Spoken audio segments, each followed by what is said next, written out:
मेरे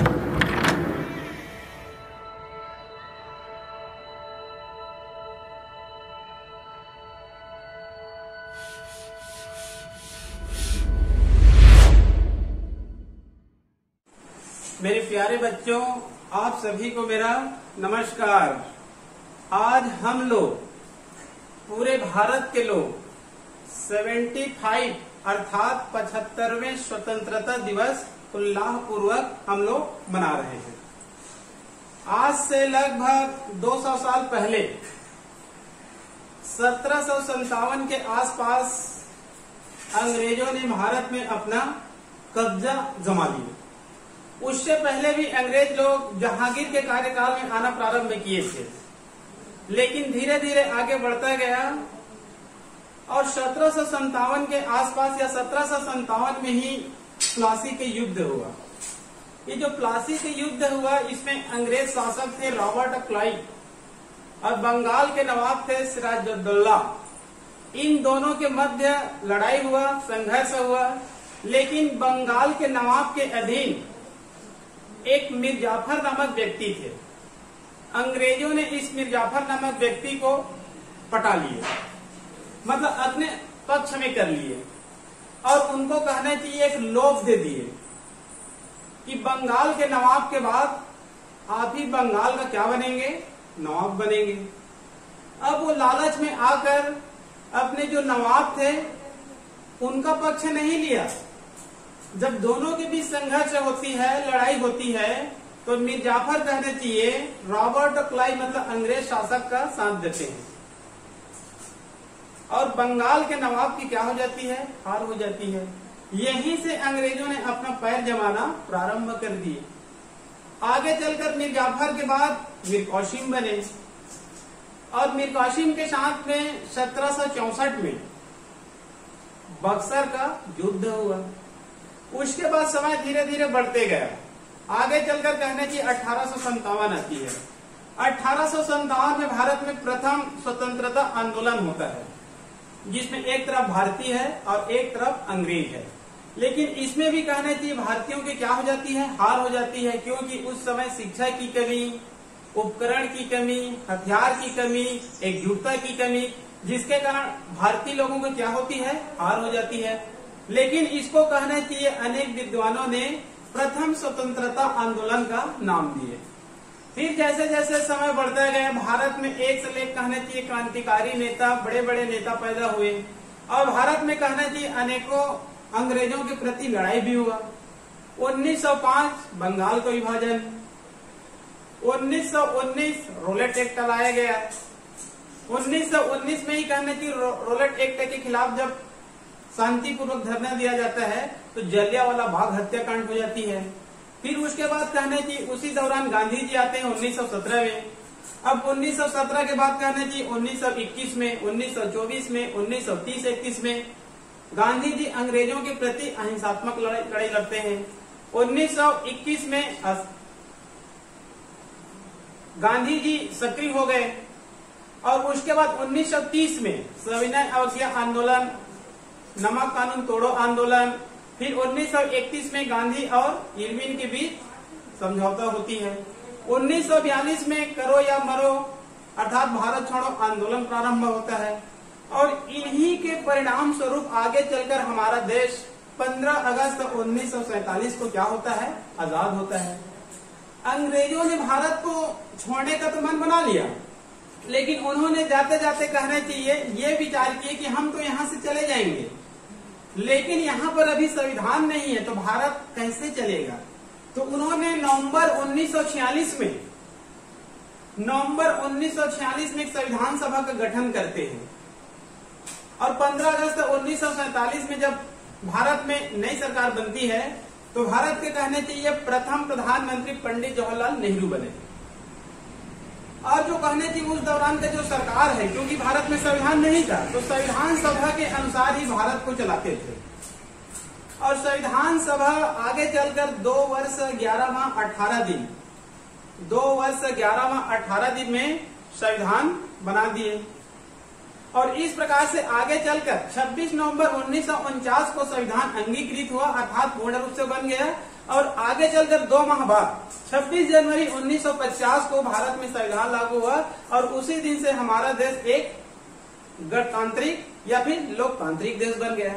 और 26 जनवरी 1950 में ही भारत में प्रथम राष्ट्रपति डॉक्टर राजेंद्र प्रसाद बने। तो इस प्रकार से कहने चाहिए हमारा देश पहले अंग्रेजों के अधीन था। ठीक है, तो 15 अगस्त 1947 और आज का दिन है 15 अगस्त 2021, अर्थात हम लोग आजादी का 75वां दिवस हम लोग मना रहे हैं। ये पिछले ईयर से भारत सहित पूरे विश्व में एक कोरोना नामक वैश्विक महामारी फैला हुआ है, कोविड-19 कोरोना नामक वैश्विक महामारी। ये भारत ही नहीं पूरे विश्व में ये फैला हुआ है। इसकी प्रथम लहर जा चुकी है, सेकंड लहर जा चुकी है, भारत सहित विश्व में इसकी तीसरी लहर की आहट पैदा हो रही है। तो भारत सरकार ने, सभी राज्य सरकारों ने तीसरी लहर से बचने के लिए अपना स्वास्थ्य सुविधाएं को, जो ऑक्सीजन की कमी थी, जो इंजेक्शन की कमी थी, जो डॉक्टर की कमी थी, मेडिकल कॉलेज की कमी थी, उन सबको पूरा करने में लगे हुए हैं। मतलब प्रत्येक देश के साथ भारत भी, राज्य सरकार भी कोरोना से एक लड़ाई लड़ रहे हैं, लेकिन ये पर्याप्त नहीं है। जब तक इसमें जो भारत की 140 करोड़ जनता है, भारत की जो 140 करोड़ जनता है, यदि कोविड-19 का जो निर्देश है, यदि उन निर्देशों का पालन नहीं करेगा, तब तक केंद्र सरकार, तब तक राज्य सरकार, तब तक पुलिस पूरी तरह से कानून को लागू नहीं कर सकती। ये हमारे ऊपर है कि इनके जो निर्देश है उसको हमको 100% पालन करना चाहिए। यदि हम 100% पालन करते हैं तो तीसरी लहर से हम बच सकते हैं। इसके अंतर्गत हमें सोशल डिस्टेंसिंग का पालन करना चाहिए, मास्क लगाना चाहिए, सैनिटाइजर का उपयोग करना चाहिए, जहां पर भीड़ होती है वहां पर नहीं जाना चाहिए। आप लोग सभी देखे हैं, किसी गांव में पहली लहर और किसी गांव में सेकंड लहर फैला हुआ था। तो जो व्यक्ति सतर्क थे, जो व्यक्ति सोशल डिस्टेंसिंग का पालन किया, जो व्यक्ति भीड़ में नहीं गए, वह व्यक्ति कोरोना से मुक्त रहा। आप लोग देख सकते हैं अपने चारों तरफ, किसी गांव में लगभग 70% 80% कोरोना फैल गया, लेकिन उसी गांव में जो 30% व्यक्ति है वो संक्रमित नहीं हुए। तो क्यों नहीं हुए? क्योंकि उन्होंने कोरोना के जो निर्देश है, जो नियम है, उसका क्या किए, वो पालन किए। जैसे ही कोरोना बढ़ रहा है, निकलना बंद कर दिए, निकल रहे हैं तो भीड़ भाड़ में नहीं जा रहे हैं, कहीं जा रहे हैं तो मास्क लगा रहे हैं, साबुन और तेल लगा रहे हैं हाथ में, या फिर साबुन से उसको बार बार धो रहे हैं। तो इस प्रकार से सावधानियां रखने से हम उससे क्या हो सकते हैं, बच सकते हैं। और जो व्यक्ति भीड़ में गया, मास्क नहीं लगाए, वो कोरोना से क्या हो गए, वो संक्रमित हो गए। तो इस प्रकार से मार्च 20, आज से लगभग 18 माह पहले पूरी विश्व में कोरोना फैला हुआ है। इस बीच कहना चाहिए भारत सहित विश्व में जो भी कहने चाहिए स्कूल है, चाहे गवर्नमेंट हो चाहे प्राइवेट हो, जो भी कॉलेज है, ये पूरी तरह से क्या है, ये बंद है। दूसरी लहर के बाद किसी किसी राज्य में ये जो कॉलेज है, ये स्कूल है, खुल रहे हैं, वो भी पूरी तरह से नहीं खुल रहे हैं। इसका कारण यह है कि आज भी कहना चाहिए तीसरी लहर की संभावना बनी हुई है। और इस बीच भारत सहित विश्व में अनेकों शिक्षकों ने ऑफलाइन बंद करके ऑनलाइन पढ़ाना शुरू किए।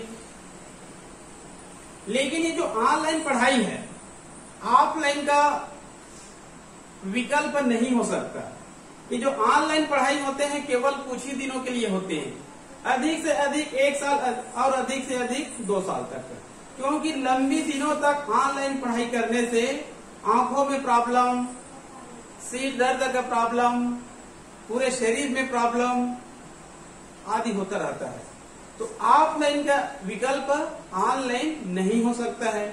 लेकिन जब ऑफलाइन क्लास संपन्न ही नहीं हो रही है, ऑफलाइन क्लास संपन्न नहीं हो रही है, तो उस दौरान कहना चाहिए ऑनलाइन क्लास लेना अनिवार्य है, ऑनलाइन क्लास जुड़ना अनिवार्य है। यदि आप ऑनलाइन पढ़ाई नहीं करते हैं तो 1.5-2 सालों में आप क्या हो सकते हैं, पिछड़ सकते हैं।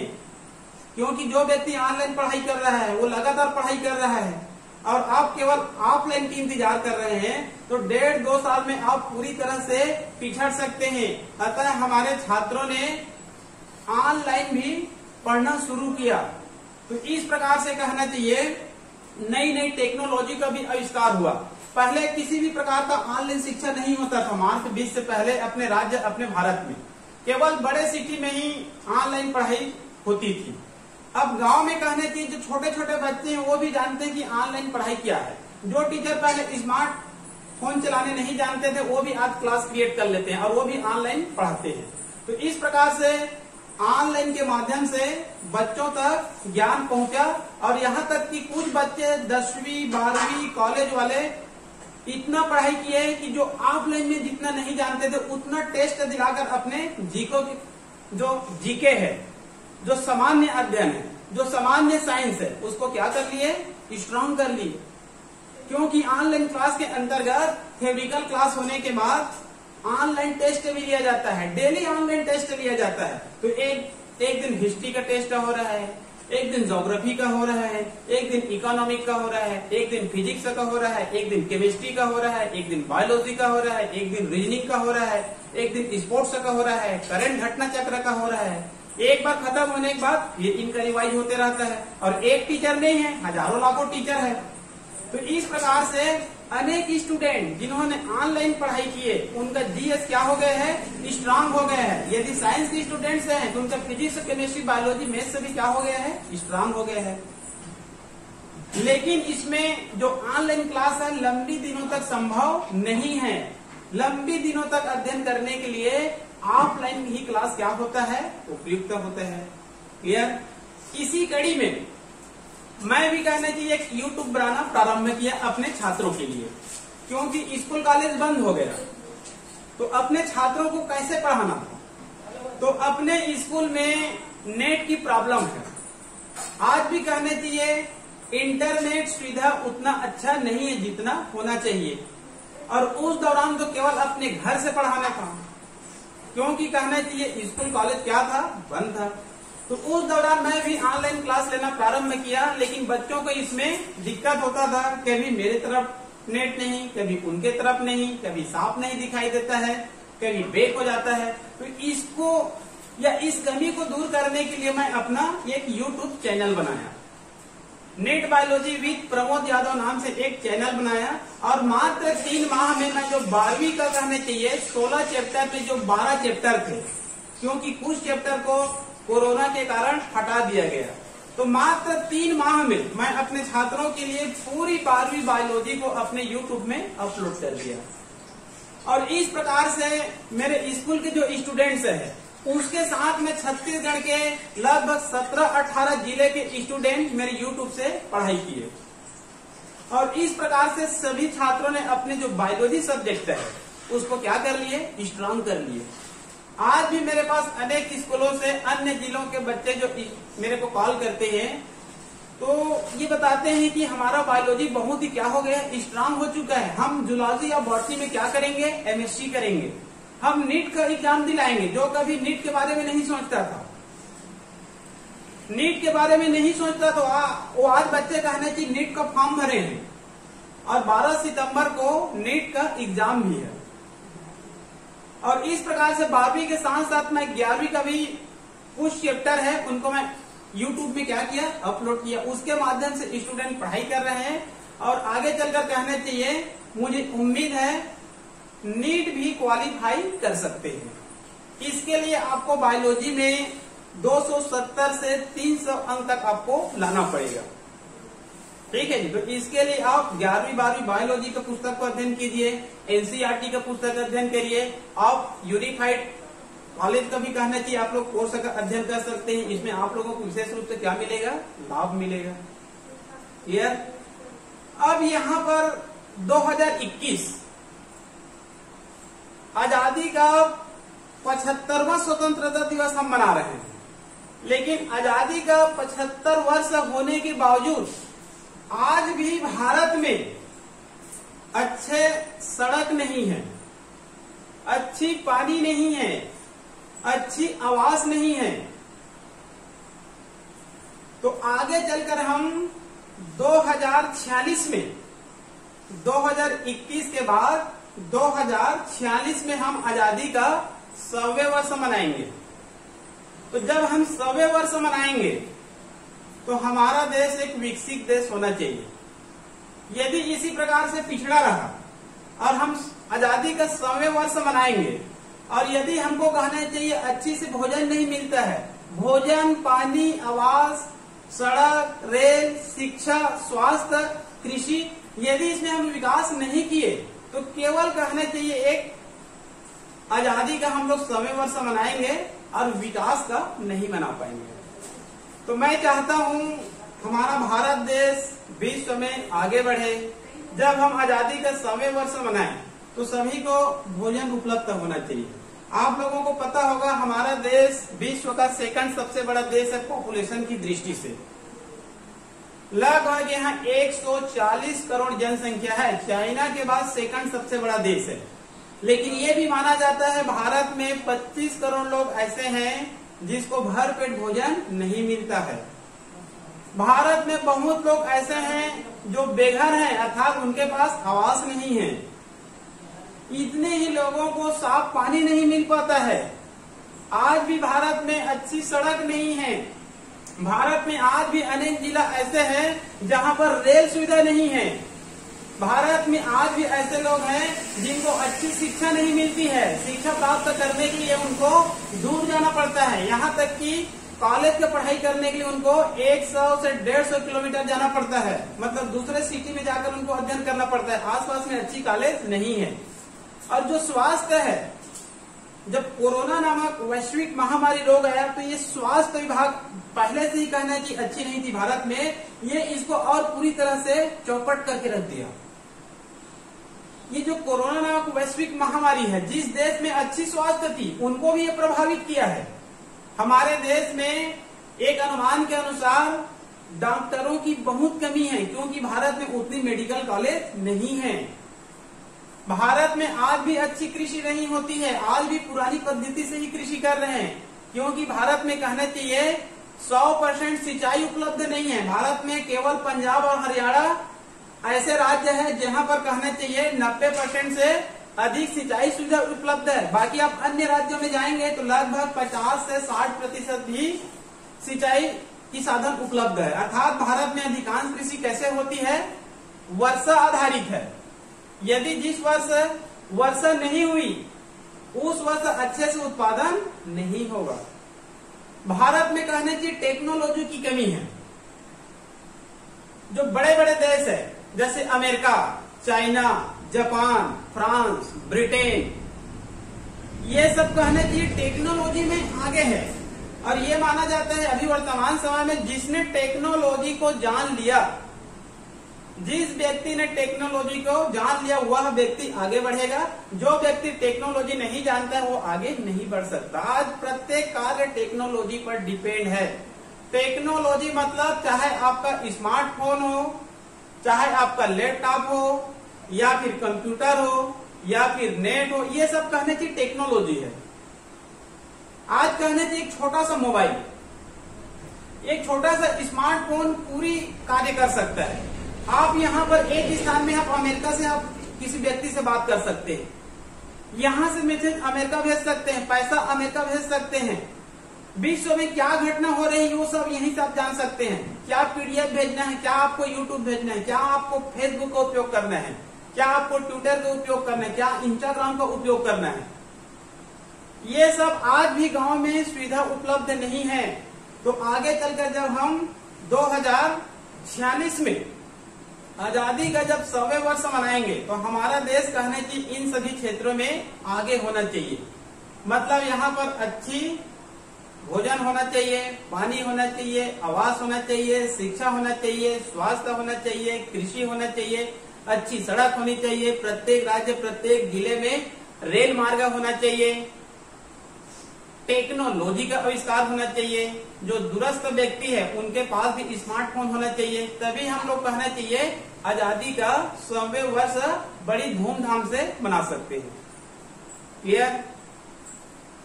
तो आप लोग ऑफलाइन के साथ साथ ऑफलाइन भी पढ़ाई करते रहिए, क्योंकि अभी पूरी तरह से स्कूल कॉलेज खुला हुआ नहीं है।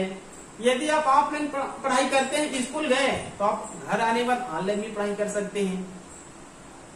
आप सभी निरंतर कुछ न कुछ पढ़ते रहिए। आप यदि कहना चाहिए खाली बैठेंगे तो आप क्या हो सकते हैं, पिछड़ सकते हैं। क्लियर? तो आज के लिए केवल इतना ही। आप लोग हमेशा कोरोना का जो नियम है, जो निर्देश है, उसका पालन करते रहिए। आप, हम और पूरी भारत तीसरी लहर से हम बच सकते हैं यदि हम लोग कोविड-19 के नियमों का पूरी 100% से नियमों का पालन करेंगे, तो हम कहना चाहिए सुरक्षित रह सकते हैं। तो आज के लिए केवल इतना ही। जय हिंद, जय भारत।